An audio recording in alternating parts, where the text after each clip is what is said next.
ఎప్పుడైనా విన్నారా? కొన్ని వేల ఏళ్ల క్రితం మనవాళ్లు వాడిన ఒక తాళం గురించి. దాని రహస్యం తెలుసా? ఈనాటికి ఎవ్వరికీ అంతుచిక్కలేదు. దాని పేరే నాగబంధం. అసలు ఏంటిది? దీని వెనకున్న ఆ మిస్టరీ ఏంటో ఇప్పుడు తెలుసుకుందాం. ఒక్కసారి ఊహించుకోండి, ఇప్పుడున్న లేటెస్ట్ టెక్నాలజీతో కూడా తెరవలేని తాళం. ఎంత బలం ఉపయోగించినా సరే కనీసం కదలని ఒక లాక్ అలాంటిది నిజంగా ఉంటుందా? ఏదో కట్టుకథలా అనిపిస్తుంది కదా. కాని దీని వెనక ఓ పెద్ద రహస్యమే దాగుంది. మనందరికీ అనంత పద్మనాభస్వామి టెంపుల్ గురించి తెలుసు కదా. అక్కడ ఉన్న అపారమైన సంపద గురించి. ఆ నిధుల్ని కేవలం సైనికులు మాత్రమే కాపాడట్లేదట. బంధం అనే ఒక కనిపించని ఒక స్పిరిచువల్ పవర్ కూడా వాటికి రక్షణగా ఉంది అనంటారు. అదే ఇక్కడ అసలు విషయం. అసలింతకీ ఈ బంధం అంటే ఏంటి? మనమనుకునే మామూలు తాళం లాంటిదా? లేక దానికి మించి ఇంకేమైనా ఉందా? ఆ మిస్టరీని డీకోడ్ చేద్దాం పదండి. మనం ఫస్ట్ క్లియర్ చేసుకోవాల్సిన విషయమేంటంటే, నాగబంధం అంటే ఏదో ఇనుముతో చేసిన తాళం కాదు. ఇది పూర్తిగా వేరు. ఇది శక్తివంతమైన మంత్రాలతో, కొన్ని ప్రత్యేకమైన పూజలతో క్రియేట్ చేసిన ఒక స్పిరిచువల్ లాక్ అన్నమాట.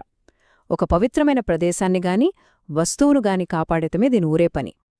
అంటే దీన్ని మనం ఒక వస్తువుగా చూడకూడదు. ఇది ఒక పవర్ఫుల్ ప్రొటెక్షన్ సిస్టమ్. ఎందుకంటే ఇది ఫిజికల్ వరల్డ్కు సంబంధించింది కాదు, దానికి అతీతమైనది. ఇక్కడే ఓ ఇంట్రెస్టింగ్ విషయముంది. ఈ నాగబంధం అనేది ఇలాంటి స్పిరిచువల్ లాక్స్లో కేవలం ఒక రకం మాత్రమేనట.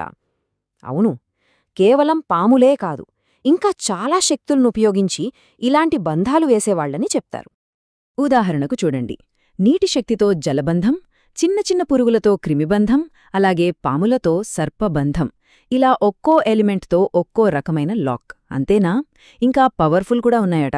భూత, ప్రేత, పిశాచ, బ్రహ్మరాక్షస బంధాలు. ఇవి ఏకంగా ఆత్మల శక్తితో పనిచేస్తాయట.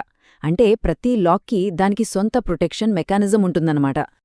దీనివల్ల ఏమవుతుందంటే, ఒక బంధాన్ని ఓపెన్ చేసే పద్ధతి ఇంకోదానికి అస్సలు పనిచెయ్యదు. ప్రతి లాక్కి దానికి సంబంధించిన రూల్స్, దాన్ని బ్రేక్ చేయడానికి ఒక స్పెసిఫిక్ కీ ఉంటాయి. ఇది మొత్తం వ్యవహారాన్ని మరింత కాంప్లికేట్ చేస్తుంది కదా. సరే, ఇన్ని రకాల బంధాలున్నాయంటున్నారు, బానే ఉంది. కాని అసలు పాయింటేంటి? వీటిని ఎలా తెరవాలి? ఏంటా తాళంచెవి సీక్రెట్? ఒక్క విషయం మాత్రం పక్కా.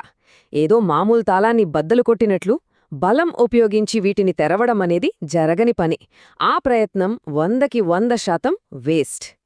మరి టెక్నాలజీతో పెద్ద పెద్ద డ్రిల్లింగ్ మెషిన్లు, లేజర్లతో ట్రై చేస్తే? అది కూడా సాధ్యం కాదట.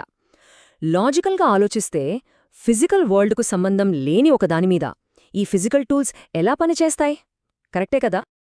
అంటే బలం పనిచేయదు, టెక్నాలజీ కూడా పనిచేయదు. మరింకేంటి దారి? అసలు సీక్రెట్ ఏంటి? ఎక్కడుంది దీనికి? ఆ తాళంచెవి ఒక వస్తువు కాదు, అదొక వ్యక్తి. అవును, దాన్ని తెరవాలంటే సరైన స్పిరిచువల్ పవర్, క్వాలిఫికేషన్ ఉన్న ఒక గురువులాంటి వ్యక్తి కావాలి. ఆయనకు సంకేతం అనే ఒక సీక్రెట్ కోడ్ తెలిసి ఉండాలి. అన్నిటికంటే ముఖ్యం, ఆ బంధాన్ని ఎందుకు తెరుస్తున్నారనే ఉద్దేశం. అది చాలా స్వచ్ఛంగా ఉండాలి. ఒకవేళ అర్హత లేనివాళ్లు ఏదో చెడు ఉద్దేశ్యంతో ప్రయత్నిస్తే ఏమవుతుంది? పర్యవసానాలు చాలా భయంకరంగా ఉంటాయట.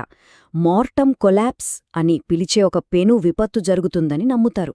అంటే ఆ ప్రయత్నించినవాళ్లు నాశనమవడమే కాదు, వాళ్ల చుట్టుపక్కల ప్రాంతం మీద కూడా దాని ఎఫెక్టు చాలా దారుణంగా పడుతుందన్నమాట. ఈ ప్రాచీన కాలం నాటి సెక్యూరిటీ సిస్టమ్ని మన ఇప్పటి టెక్నాలజీతో పోల్చి చూస్తే అసలు సెక్యూరిటీ అంటే ఏంటి అనే దానిపై మనకొక కొత్త పర్స్పెక్టివ్ వస్తుంది. ఒక్కసారి ఆలోచించండి. ఒక బంధాన్ని తెరవాలంటే ఆ వ్యక్తి క్యారెక్టర్, అతని ఇంటెన్షన్, అతని యోగ్యత ముఖ్యం.